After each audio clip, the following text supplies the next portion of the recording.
الحمد لله رب العالمين وأصلي وأسلم على من بعث رحمة للعالمين وعلى آله وأصحابه أجمعين وبعد السلام عليكم ورحمة الله وبركاته. Inshallah, we'll continue with the tafsir of Surah An-Nisa from ayah number 26. Today, inshallah, we'll cover 26, 27 and 28, inshallah. I'll read the three ayahs first and then we go into explaining what these three ayahs are about, inshallah.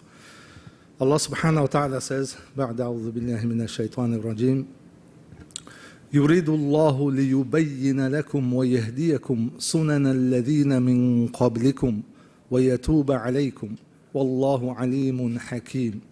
It is Allah's will to make things clear to you, guide you to the ways of those before you, and turn to you in mercy, for Allah is all-knowing, all-wise.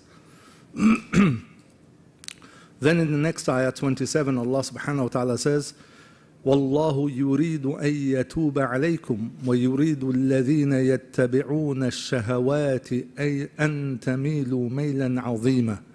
And it is Allah's will to turn to you in grace, but those who follow their desires wish to see you deviate entirely, meaning away from Allah subhanahu wa ta'ala's way. Then in the next ayah, Allah subhanahu wa ta'ala says, يُرِيدُ اللَّهُ أَن يُخَفِّفَ عَنْكُمْ وَخُلِقَ الْإِنسَانُ ضَعِيفًا. And it is Allah's will to lighten your burdens, for humankind was created weak. In all three ayahs you can see وَاللَّهُ يُرِيدُ, yuridullah, and yuridullah again. Allah's will, Allah wants to. Yeah? So as you know, in the Qur'an, most of the Qur'an is not about laws and fiqh and sharia and ahkam.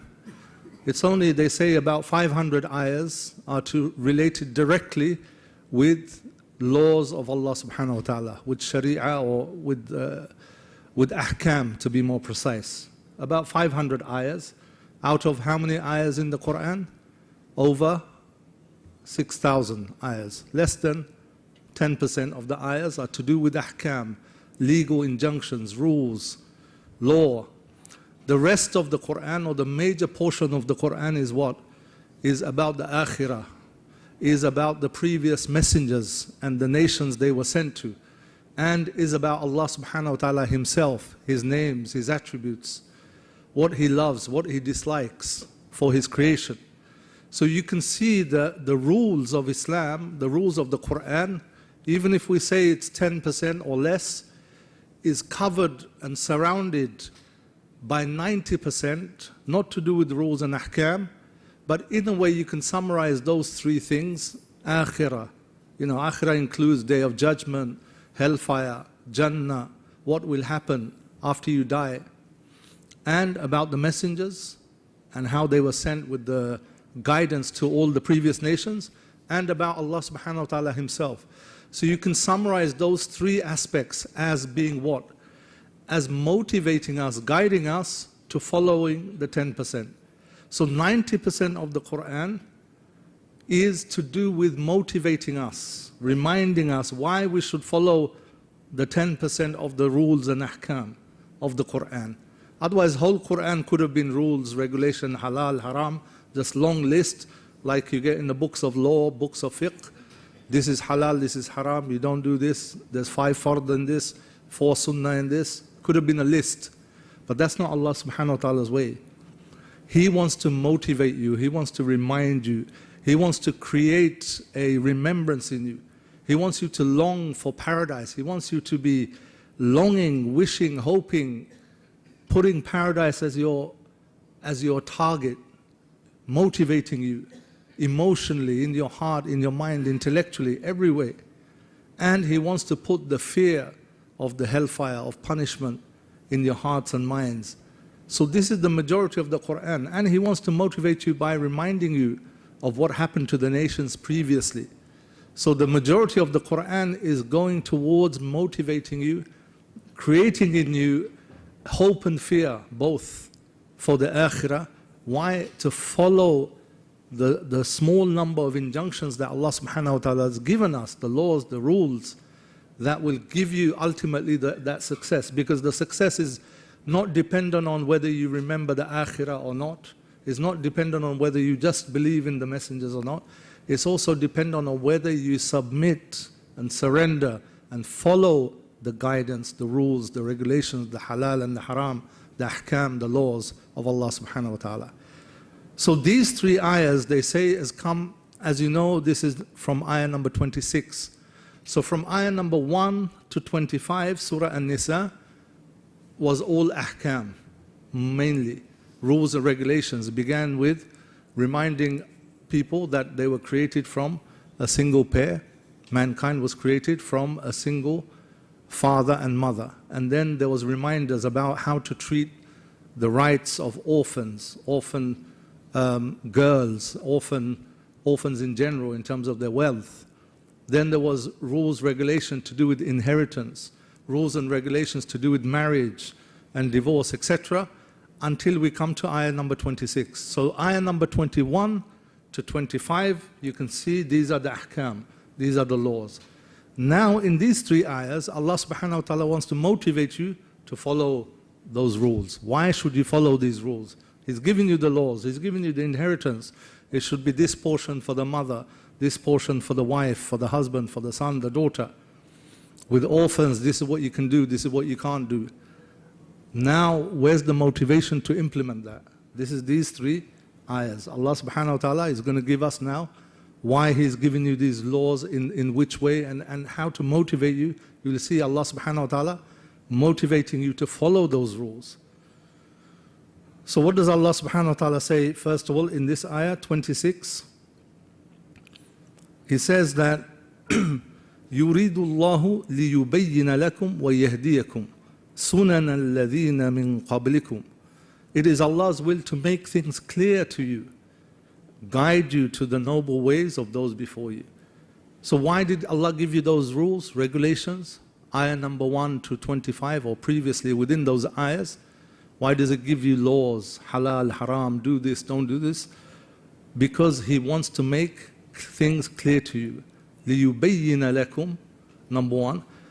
Bayan is to make something clear, give its details, make it clear. Al-halalu bayyin wal-haramu bayyin. The halal is clear and the haram is clear. It means that there's no confusion. Allah wants to leave you in a clear instruction. This is halal, this is haram. This is beneficial for you, this is harmful for you. So the first reason why Allah subhanahu wa ta'ala gave you those injunctions in the previous ayahs is to make things clear for you, to give you the detailed clarity of what rules Allah subhanahu wa ta'ala wants you to follow. So there's no confusion. What is the ruling on this? What is the ruling with regards to that? No confusion. It's clear. He's given you sufficient detail in those ayahs. وَيَهْدِيَكُمْ, and to guide you to what? سُنَنَ الَّذِينَ مِنْ قَبْلِكُمْ. He wants to guide you to the ways of those who came before you. In other words, you're not the first people to be given these rules. Just like Allah subhanahu wa ta'ala says to the Prophet Muhammad sallallahu alayhi wasallam, to say that I am not the first to be sent as a prophet. This is not a bid'ah from the Prophet sallallahu alayhi wasallam that he came, he's the first prophet in mankind. No, there's been many messengers before him. It's nothing new. It's a sunnah of Allah subhanahu wa ta'ala to send prophets. So here Allah subhanahu wa ta'ala is making the same appeal, that you're not the first people for me to give you rules and regulations for your benefit, for your success. There were rules and regulations given to those who came before you, meaning the best of those who came before you. Rules and regulations were given to messengers before you, to the followers of those messengers who were successful, who obeyed Allah subhanahu wa ta'ala, who surrendered to Allah subhanahu wa ta'ala, who are marked out for Jannah inshaAllah. They were given the rules, and therefore just like them, Allah wants to guide you with the rules and regulations. So this is now Allah motivating you. Why should I follow those rules? Well, we're not the first people to be given these responsibilities. You know, fathers, if they've got 2, 3 children, daughters or sons, and the eldest one does something, has to go college, university, then get a job, has to work. Then the next one comes, he has to follow the same footstep. And the father will say, well, you have to go to uni, you have to work, you have to earn money. You're not the first. Look at your older brother, he did the same. So Allah subhanahu wa ta'ala is telling us, look, you're not the first. You're not the only people to have been given rules and regulations. The best of you who came before you, they were given the same responsibility, same rules and regulations. And this is one of the greatest features of the Qur'an. It's never about simply dry list of halal and haram. The Qur'an, like I said, less than 10% is about ahkam.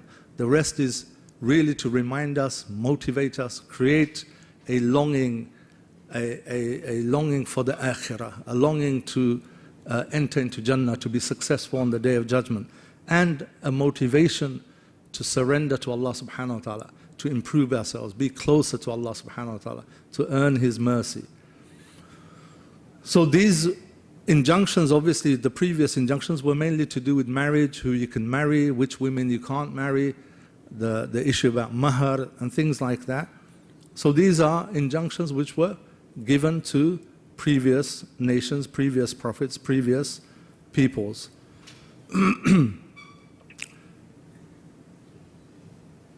One thing to remember is what we say again and again, that Islam, broadly speaking, there's only one truth. Islam is not new. Its ahkam, broadly speaking, in general, is not new. The Sharia, different Sharia being given to different prophets, but the core of the Sharia, of the halal haram, mostly is the same. There's some adjustments here and there, different times, different peoples, for different reasons. But the core of the Sharia is the same. And Aqidah is the same anyway, belief in Allah, belief in all the messengers, belief in the Day of Judgment, etc. This is always the same. So Allah subhanahu wa ta'ala always connects us to the previous messengers, previous people. So it's very, very important to understand Islam is not a new religion. There's only one deen in the sight of Allah, which is Islam, not just the Islam that came with the Prophet ﷺ. One deen meaning at all times it was whatever Allah revealed. At the time of Musa alayhi salam, that was also Islam. They were also Muslim, those who believed and followed Musa alayhi salam. All of the messengers are Muslims. So it's one deen for all times, it's universal. There's not 50 different religions, true religions. There's only one true deen from Allah subhanahu wa ta'ala revealed through His messengers and the books that He has revealed. So what does that mean? That also means that, broadly speaking, the standards of what is right and wrong doesn't change. The laws Allah subhanahu wa ta'ala gave just in those previous ayahs, in Surah An-Nisa and other surahs, they're not very different to the previous laws. In other words, Islam is saying the standard of what is right and wrong, what is morally correct, what is good today, what is bad today, what is harmful today, what is beneficial for you today, in terms of moral rules, halal, haram, is the same throughout history, is the same for all human beings. Because from Adam alayhi salam to now, human beings are the same. They haven't evolved from Adam alayhi salam to now. There's no evolution from Adam alayhi salam to now. Whether or not there's evolution before that, that's a different story. But there's no evolution. From Adam alayhi salam, he was built, created as a perfect stature of a human, physical human specimen. And from him to now, there's no evolution, there's no changes. He had the same strengths and weaknesses, human capabilities, same desires, same longing, same weakness, same strengths as all other human beings. There's no difference. And therefore, what was beneficial to Adam alayhi salam, what was harmful for Adam alayhi salam is the same for us. It's one constant truth, is one constant framework of what is right, what is wrong, what is beneficial for human beings in terms of development spiritually, physically, as individuals, families and communities, was always the same. It's one same blueprint, if you like. And this was always encompassed by whichever Sharia Allah subhanahu wa ta'ala gave. The first murder, the first killing happens with the sons of Adam alayhi salam. It was wrong then, it's wrong now. There's no change, right? And this is, we have to understand as Muslims, because this is in contrast to what most people believe these days, based on the idea of continuous human progress. So the idea is that the more time passes, the more knowledgeable, the more advanced we become, and hence the more enlightened we become. So the past, that's why the average person today thinks the past, people who lived in the past are backwards. We know more than them. They were barbaric, they were brutal, they were backward, they were uncivilized. The more we progress, the more civilized we become, the more enlightened, the more knowledgeable, the more scientific, etc., etc.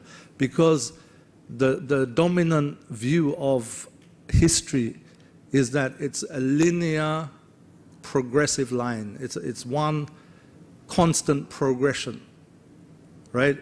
From the further back in time you go, the worse off people were. The less knowledgeable they were more superstitious, backward, believing in myths and tradition and just fairy tales and folkloric kind of beliefs. And the further you come to present day and the future, the more progress there will be, right? This is how most people think. This is how most people have been educated and kind of propagated to. This is the mistake of equating material and technological advancement with human and moral ethical flourishing. What does that mean? This is the mistake. Why do people believe that? Easily believe it because they think, yeah, that's true. Look at the lives we're living. We're flying in airplanes. 200 years ago, no such thing existed. Today we can talk to someone in China, in Bangladesh, in India. We can communicate immediately.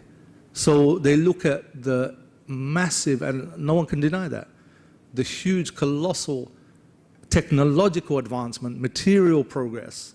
They look at that and they think, yeah, that's true. The more history progresses, the more time passes, the more advanced people become. So it's very easy to believe, right? But that advancement in material and technological advancement is not the same as advancing and improving as a moral human being. It's not the same thing, right? You just have to look at the past 3-4 centuries. How many peoples were wiped out from their own lands? Whether it's North America, the Americas, South America. How many wars where people were just bombed and killed, innocent civilians? First World War, Second World War, Hiroshima, Nagasaki, civilians, atomic bomb on the civilians, right? How many species have been made extinct because of our habits and behavior? How much oppression and injustice has there been in the last few centuries alone? And not to mention that we, through this advancement of technology, science, we're so enlightened and advanced that we're almost destroying the whole planet. So obviously something's gone wrong. Yes, we've advanced materially, technologically, but something has gone drastically wrong in the moral front, on the moral front. As human beings, we haven't flourished. We have not flourished as human beings. And this is, this is important because it connects the two ayahs. Because as Muslims, we believe that the Prophet ﷺ, his generation was the best. Khairul Quruni Qarni.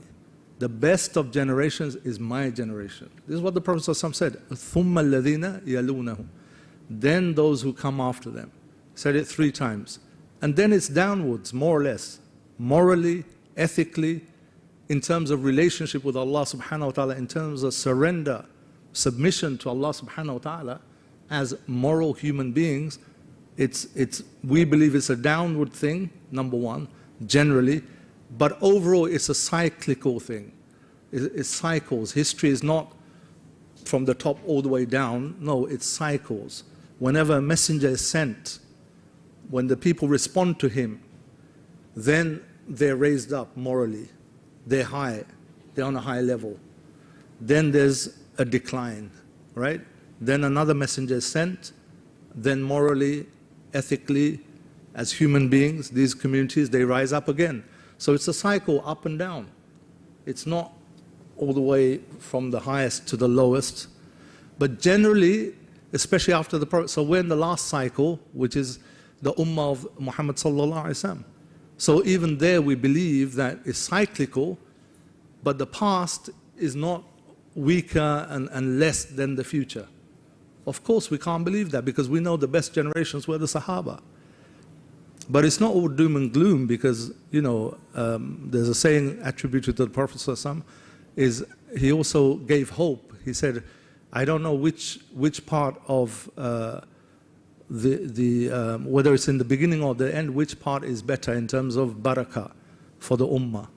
And there will be revival every 100 years. The Prophet, well, not 100, doesn't have to be 100, but they said every generation there will be a reviver of the deen.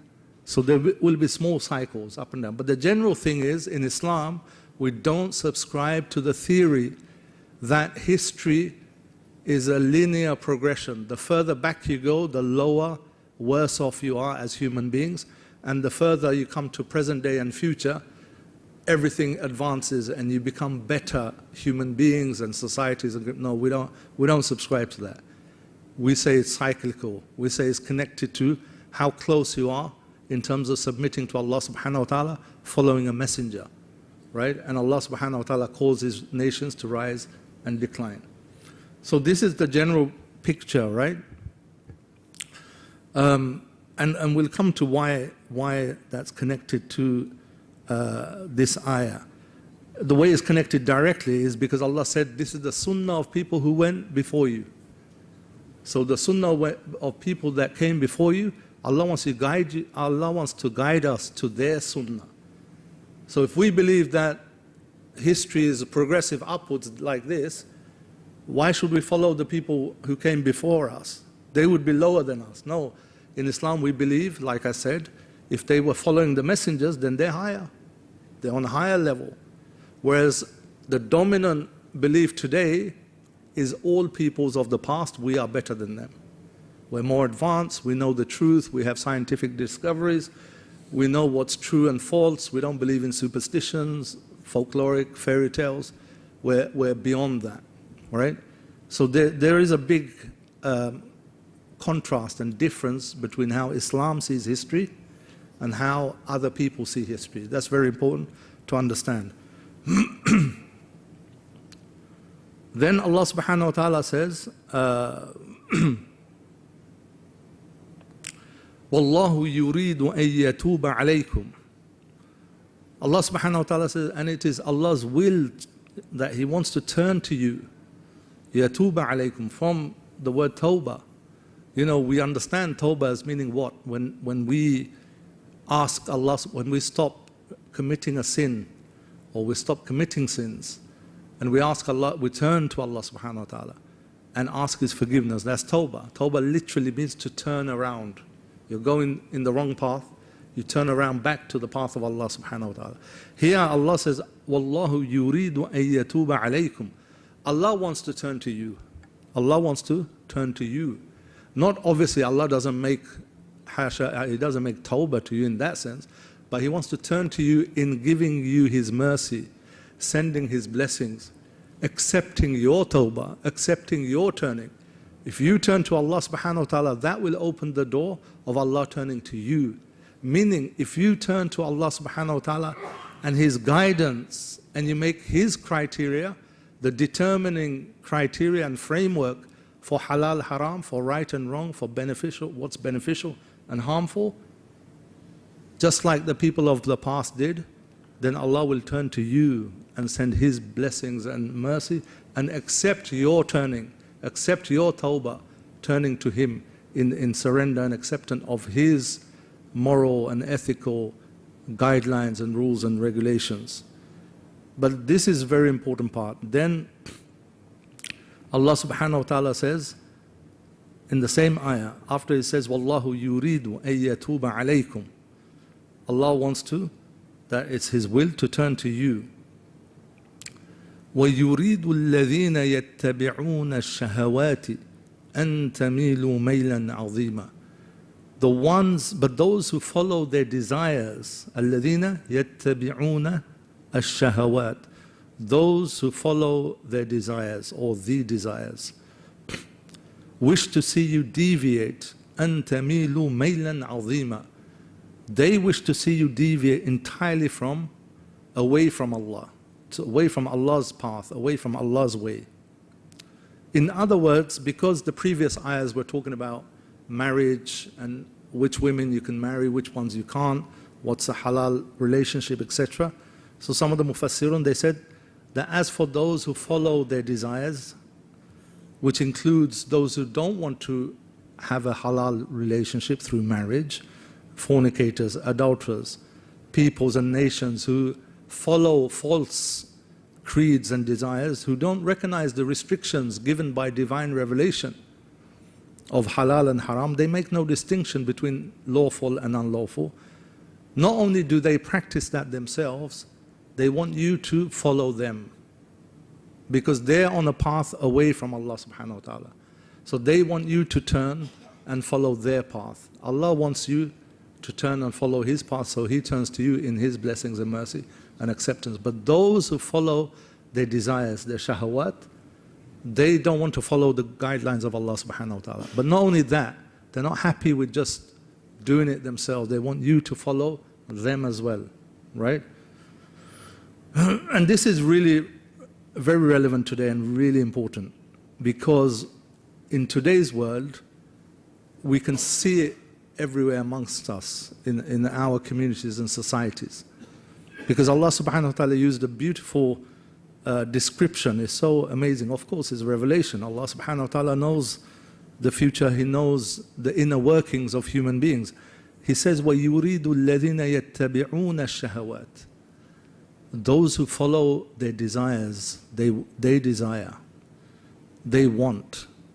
So the opposite of following Allah subhanahu wa ta'ala's guidance, divine revelation of standards of halal, haram, good, bad, right, wrong, is to follow your desire, shahawat, right?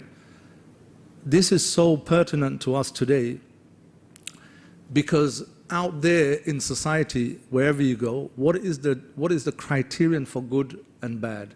What is the criteria for something that is acceptable, something that is good, something that is morally good, and something that is bad? People don't use the word morals anymore anyway. Just say what is good, what is bad. What is the criteria? The criteria is shahawat. Because now, today, what is good is whatever I think is good. If I wish to do X, Y, Z, then I should be free to do so. And you have no right to tell me that this is wrong. If I wish to say something about the institution of marriage, if the society or community decides that marriage, living in marriage as a married couple and living outside of marriage just as partners, living together, is the same thing, there's no difference in their values, one is not better than the other. What dictates that? Simply, I feel like that. It's my opinion, it's my thought, it's my desire, it's my judgment. I believe there's no difference between marriage and not being married, having the same relation. It's all equal. There's no difference between some forms of marriage. It's all equal. Why? Because it's following shahawat. So the criteria today is based on individual, subjective opinions. In other words, where does your opinion come from?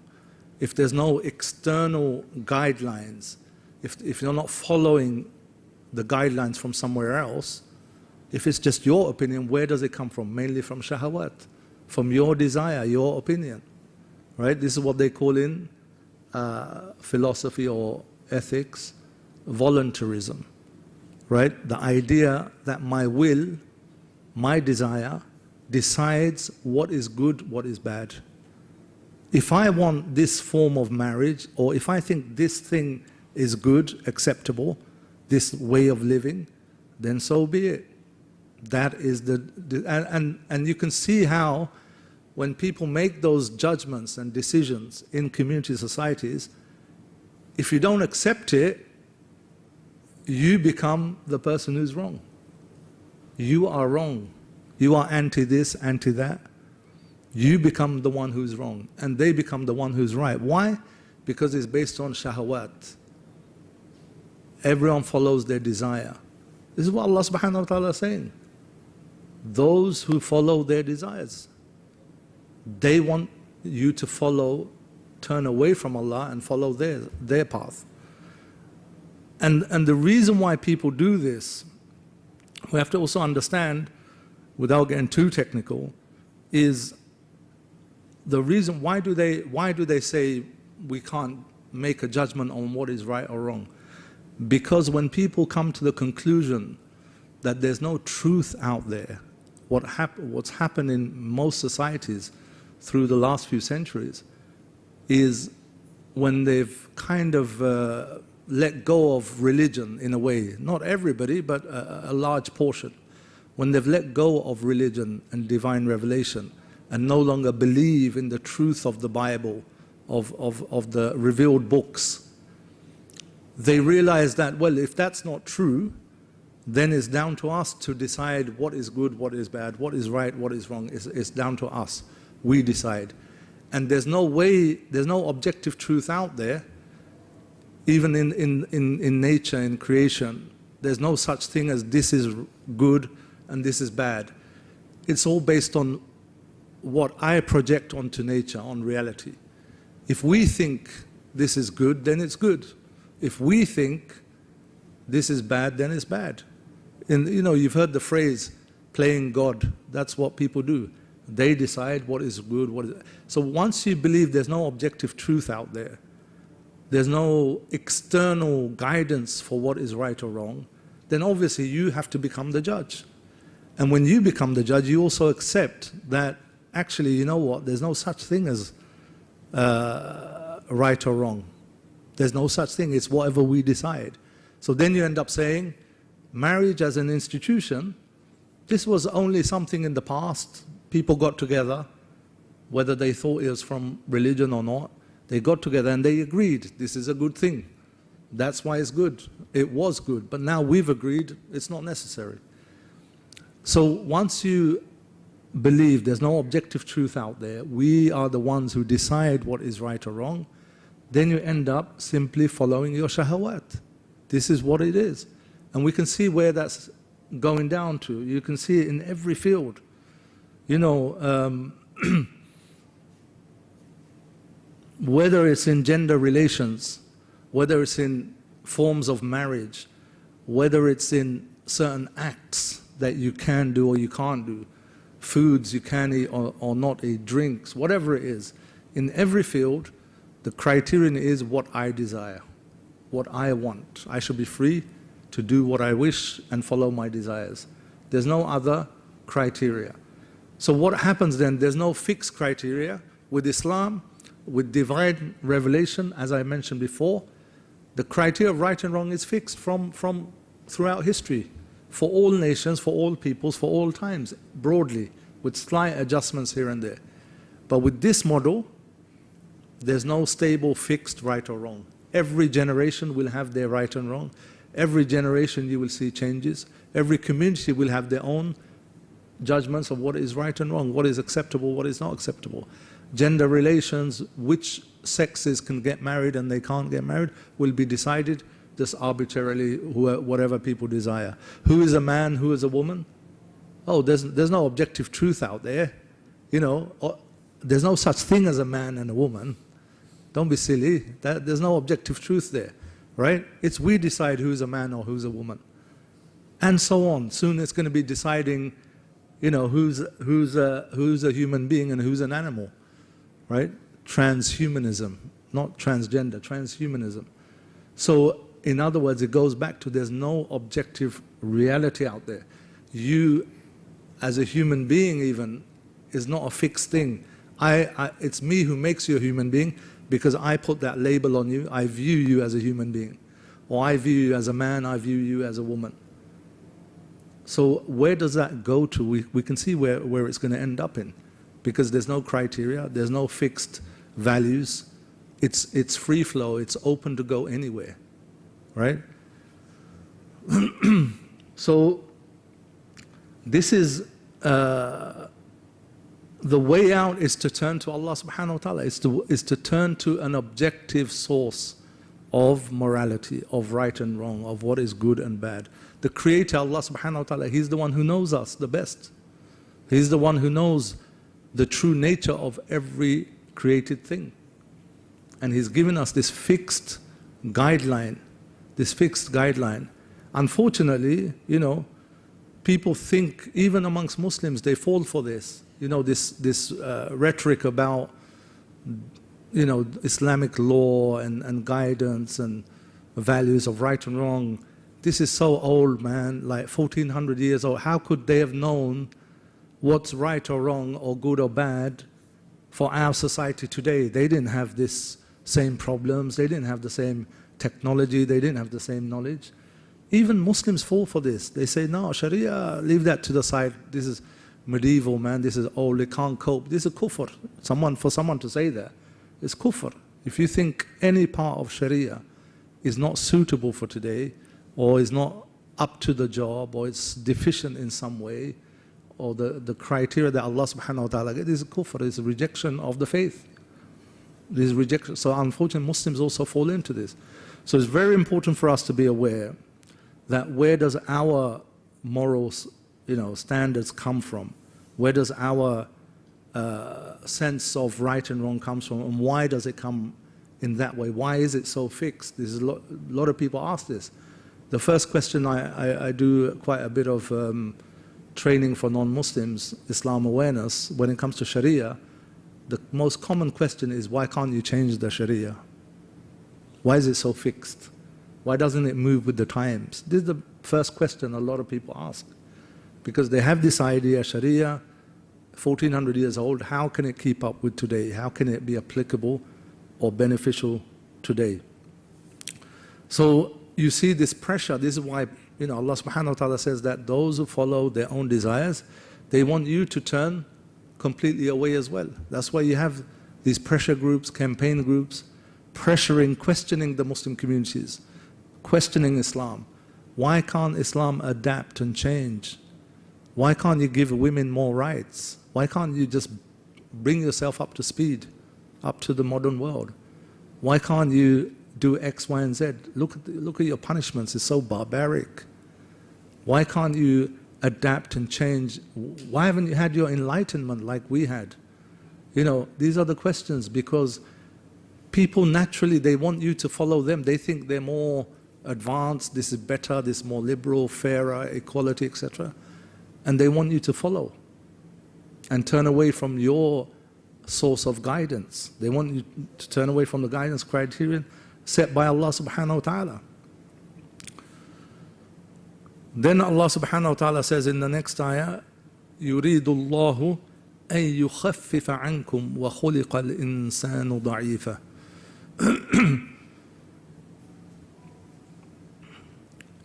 As I said in the beginning, these three ayahs about motivating you to follow the criterion and the guidelines set by Allah subhanahu wa ta'ala in the ahkam that He gave, in the laws that He gave.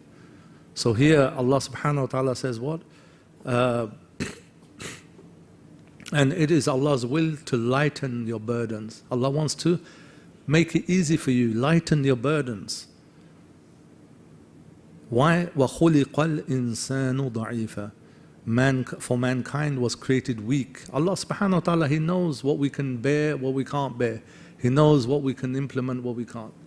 So Allah subhanahu wa ta'ala here is explaining that the rules that I've given you above, before, in Surah An-Nisa and throughout the Qur'an, these are not to make things difficult. These are not to make things difficult for you. These are not heavy, burdensome things.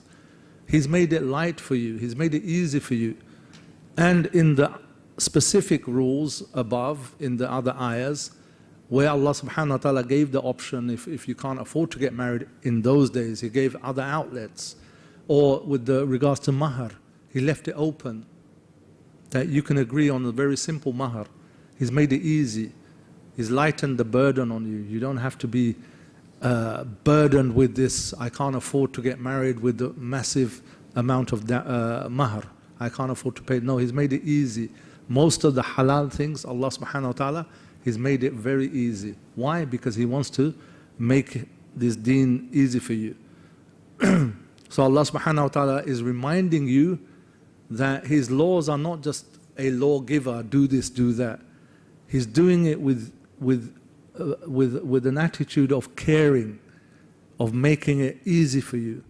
So He's maintaining, what is it in your capacity? He's maintaining your benefit for your benefit. What is it you can do? And He's showing His love and care towards His slaves through this. And He's reminding us that the deen is easy, right? This deen is not about hardship. This deen is easy, and not only that, everything Allah subhanahu wa ta'ala has given us to do is for our benefit, our maslahah. Maslahah, benefit, doesn't translate maslahah quite properly, but maslahah means benefit, but also means something that sets you right, something that repairs you, fixes you, makes you right, nurtures you, grows you, maslahah. And His ahkam and rules that He gives, it avoids the mafsada, things that corrupt you, things that make you, things that are harmful, things that are not beneficial to you. As Allah subhanahu wa ta'ala said in many other places, وَمَا جَعَلَ عَلَيْكُمْ فِي الدِّينِ مِنْ حَرَجٍ, in Surah Al-Hajj 78, He said, and He has not made in this deen upon you any haraj, any difficulty, right? يُرِيدُ اللَّهُ بِكُمُ الْيُسْرِ وَلَا يُرِيدُ بِكُمُ الْعُسْرِ, in Surah Al-Baqarah, that Allah wants for you ease, yusr, وَلَا يُرِيدُ بِكُمُ الْعُسْرِ, He does not want hardship for you. And so forth. So other in the hadith, إِنَّ هَذَا الدِّينِ يُسْرِ وَلَا يُشَادَّ هَذَا الدِّينِ أَحَدٍ إِلَّا غَلَبَهُ. The Prophet ﷺ said in a Sahih hadith that this deen is easy, yusr, and nobody makes it difficult upon himself, meaning he takes a path, he wants to do everything too much and overburden himself in this deen, except that it will overburden him, it will defeat him, it will overtake him. So this deen is easy, it's in the Qur'an, it's in the hadith, the Prophet ﷺ has said it. So Allah subhanahu wa ta'ala in this last ayah, He's reminding us that He cares for us. He's made this deen easy. Why has He made it easy? Because He says, وَخُلِقَ الْإِنسَانُ ضَعِيفًا, that insan was made weak. Generally weak, we can't carry too many responsibilities, but also in relation to the ayahs before this ayah, to do with marriage and other things, Allah subhanahu wa ta'ala has given us that option to get married easily. Otherwise men are too weak to prevent themselves from falling into sin if they're told to become celibate for the rest of their lives, or that marriage was so hard they couldn't get married. So Allah subhanahu wa ta'ala is reminding us that you're weak, and therefore Allah subhanahu wa ta'ala is so merciful, is so caring to you, He's made His deen so easy for you.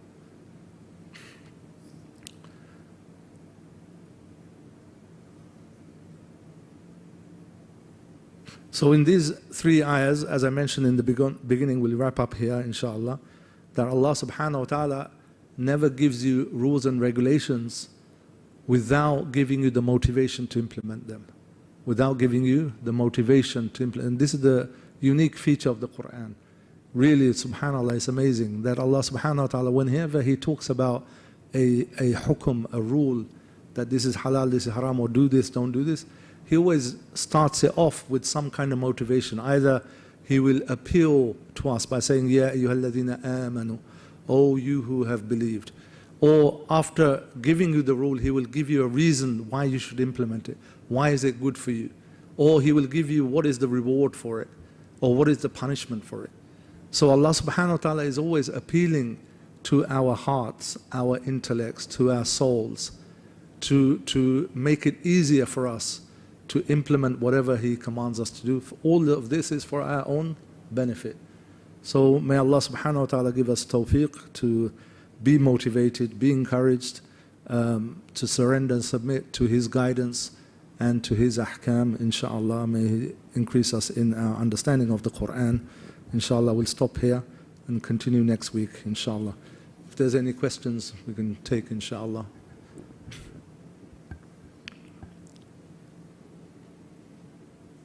No questions this week? Good. Okay, inshallah, we'll stop here. Jazakumullah khairan. سبحانك اللهم وبحمدك أشهد أن لا إله إلا أنت أستغفرك وأتوب إليك. Assalamu alaikum wa rahmatullahi wa barakatuh. If there's any new brothers here, we have Brother Khairul here. We have a WhatsApp group. If you want to know any notifications and the links for the recordings or any change of dates, you can contact Brother Khairul and join the WhatsApp group, and the notifications and the links for